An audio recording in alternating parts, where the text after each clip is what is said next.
Hello and welcome to Video Revealed. Let's explore some radical fonts for titles.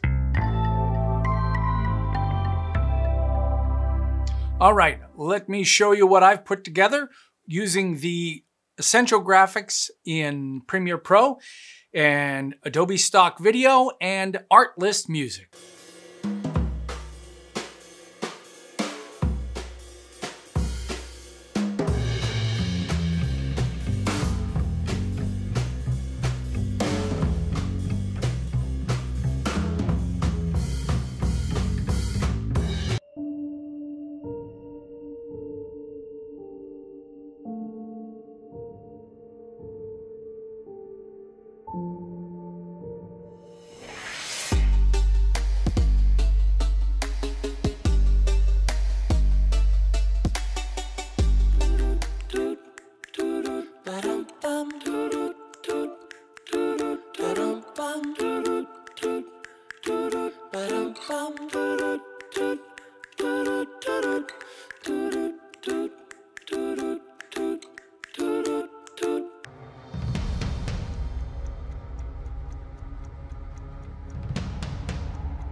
Even though I'm showing you this in Premiere Pro, this is just typekit fonts that you can use anywhere. You could use these with the Legacy Title Designer. You can use them in Photoshop and InDesign, in Word. These are strictly just radical fonts. And the reason I am showing these is I keep seeing these crazy fonts show up on YouTube. So I'm thinking YouTubers like these in-your-face crazy fonts. So I've picked some of the more radical ones available from Typekit. You've already seen them. Let's go pick them apart and see how I put them together and what their names are. So let's look at the first one with our Jazz Dog here. And if we go to our effects controls, I've just changed the source text. So there's no typewriter effect in Premiere Pro. Instead, you use the source text and you add a character at a time and add a keyframe. And I have a tutorial on animated bullet points, which really breaks this down. So this first font, which I thought it reminded me a little bit of Music Manuscript in its weight and design. And this particular one is the Alpha Tier Pro font, which I thought was pretty cool looking and perfect for this. I love we call them Zs in Canada.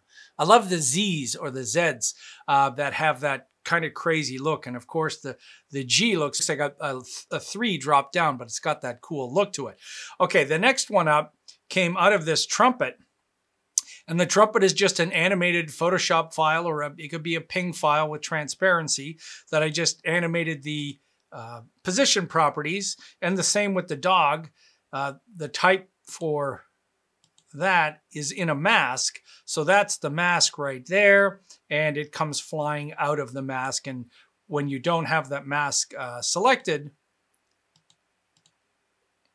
it gives the impression that it's popping out of the trumpet.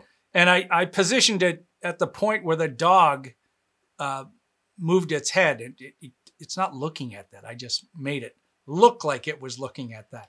So that typeface, that's Prater Block Pro. And a lot of these typefaces that I'm going to mention actually have different styles, either different weights or different funky things that go on with them. But this is Prater Block Pro, and I thought it definitely had that jazzy feel to it. And you'll see how that it has the raised edge, almost as if it's slightly 3D. And then the last one that comes up is also pretty radical.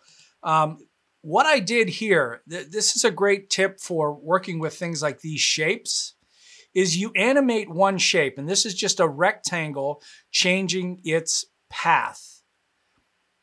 You animate one with the keyframes, and then you duplicate it multiple times, copy, paste, copy, paste, copy, paste. And when you do it, you can see here that the keyframes are just moved later. It is cumbersome. You have to open up the whole thing, open up the whole transform, and grab these keyframes and move them down. If you're an After Effects user, you know that you can hit the P key and do that, or actually, After Effects has something called sequence layers, where you select them all, you push one button, and it would do that automatically. Give Premiere Pro some time. The titler might have that. Anyway, I use those to back up the color. And the type that I'm using here is Black Currant. And again, I love the Z's or the Z's in there. They have that kind of cool feel. And all of those colors are very bebop kind of style colors.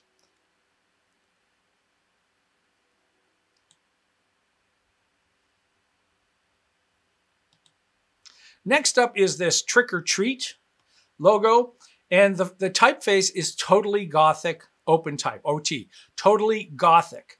And what you'll see down here is the shadow. I'm not using it as a shadow, I'm using it as a glow. And this value here is what you would normally use a shadow for. But when this value is set to 0, it looks more like a glow. So I like this. I grabbed the color from the pumpkin here, and you can see it's looks like it's glowing. The animation effect coming in is wave warp. And all I have is 2 keyframes here with the wave height. So as the wave height gets larger, it distorts that. And then as the wave height peters off to 0, it just changes it to look like it's okay. So it's got that animated old style kind of feel. I thought while I was in the same mood that I would grab this typeface here, and this is just very simple. I'm scaling the type all the way up and all the way down. So 2 keyframes in here for scale. Starts at almost 2000% and then goes to 95%. And this is a very typical type of monster font. This is called Schlop. And I've got not only a fill, but I do have a black stroke on here. And I've got the drop shadow back on top of this. So I thought those were very typical of that kind of design. Now, I want to show you that this Trick or Treat typeface, this the Gothic typeface here, can be used for other applications. That's why I created what I called Street Type. That's the same Gothic type. To me, it just had that same kind of tattoo, graffiti kind of feel to it. And I thought, don't just leave it for Gothic because it's named Gothic. Sure, you could use this for a metal band and all of that, but I think it fits perfectly here. And the animation that I have with this is just a bunch of position keyframes. And you can see it starts with a lot of keyframe positions, which bounce onto the screen. So a lot of keyframes, and then it slowly just moves around. The keyframes were all selected and they were set to Bezier keyframes. That gives them a more elastic, organic feel. So you basically set one keyframe for position, move it around, move ahead a tiny bit, move it, tiny bit, move it, move. So the initial position of that is this kind of a jerky position, and then it fades into this slower moving position. I thought it fit the whole theme. Next up is this New Voices, and this one is Abigail. And I just have fill, stroke, a white stroke, and the black drop shadow on that. And the drop shadow really helps it pop off to the screen. And this is just nothing special. This is just a simple scale property from 0 to 100%. I thought Abigail, with its jagged edges, also lent itself to this same kind of theme. And then the last one, to me, again, was this very bold kind of look. And that particular typeface is VeryXOT. And all I did was change the source text just like before. So the source text starts with a space. So you just hit the space bar. The second one is the first word. Third keyframe is the second word and the last word. And you just keep typing words and the keyframes are added. So I thought that fit with that same style. It's got a black stroke on it, no drop shadow, and a bright, bright yellow, so it pops right off. Now the next one, I had to have some fun here. When I saw this clip on Adobe Stock, I thought it was this perfect kind of lighthearted music, and she's obviously eaten a lot of chocolate, so why not throw a big old chocolate cake? It's just a Photoshop file with the background removed and some really crazy type on top of this. Let's go look at what this type is. Remedy OT, and I've got a pink and yellow, and I've got a huge stroke, 32 point stroke on here to make this big and fat. And you'll see how cool this typeface is. It actually has all those little dots around there for certain words. So it's got a lot of playfulness in it. And for animation properties, if you look at Cake, you'll see that pin to Classy Girl and all 4 points are on here. This allowed me to rotate this out. So as it's starting to leave the screen, I just changed the rotation value. And I didn't have to rotate the cake and the type because the cake is pinned to the type. You rotate the type, make it fly out, and the cake just goes with it. Pretty cool. This one is a little bit more interesting in animation. It actually, I thought it melted on screen. And for this particular one, I am using a mask.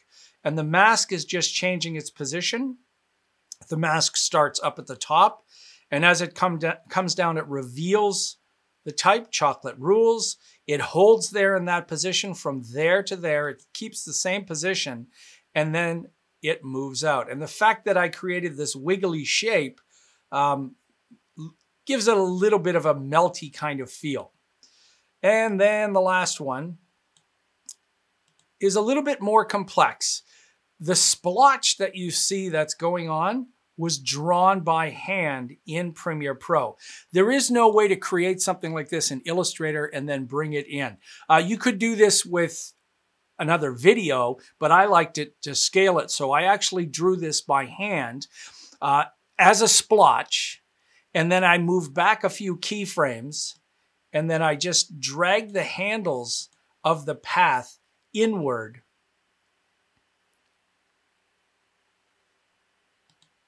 So I had to drag all of those handles all the way in from that position there, duplicate that keyframe here, and then copy the keyframe where it contracts again. So that's what you're seeing with that splotch.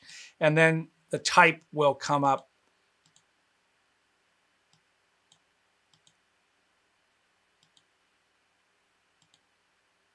in 2 words, and there's masks on those too.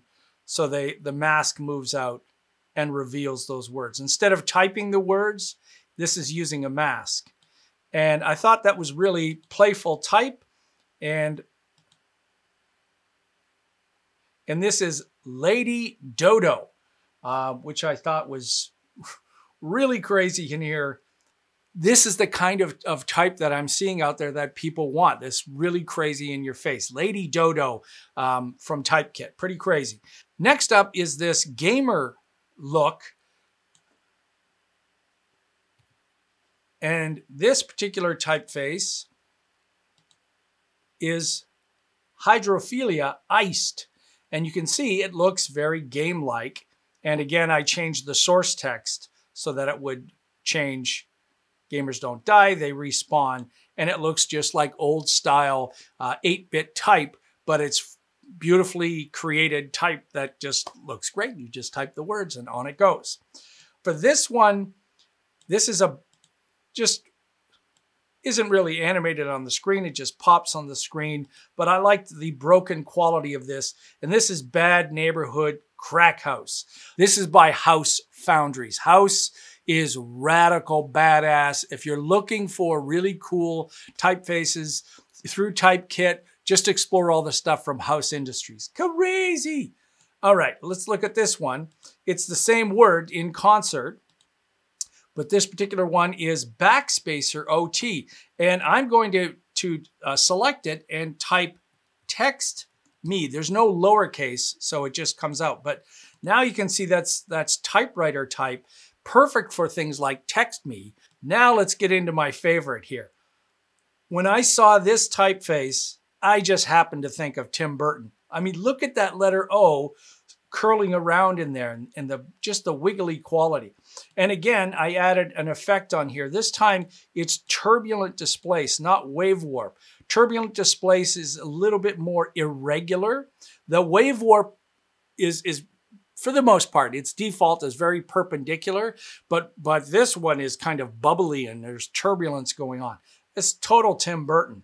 So that type comes into place, holds on the screen. We've got our crazy guy with his gadget on his head. And then I've just scaled the type up and down, up and down, up and down.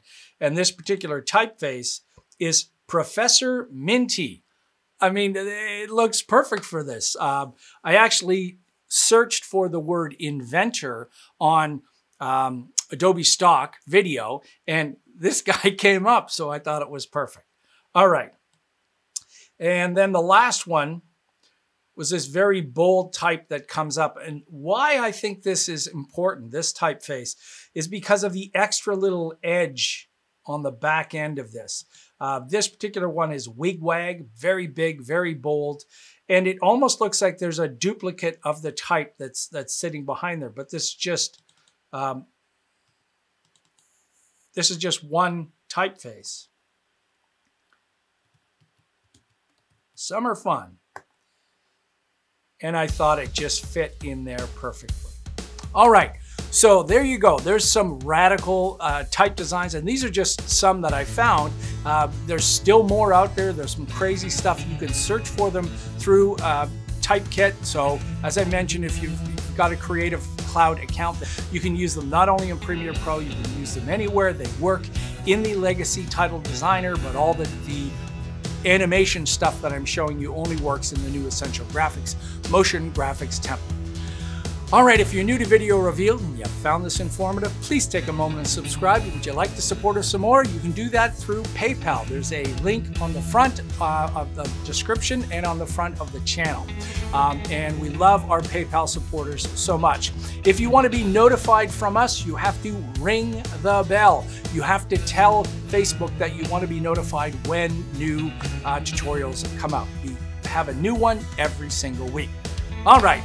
Till next time, I'm Colin Smith, and it's my job to have a look at what you're doing out there and bring it all home and show you some radical fonts that you can use for your type.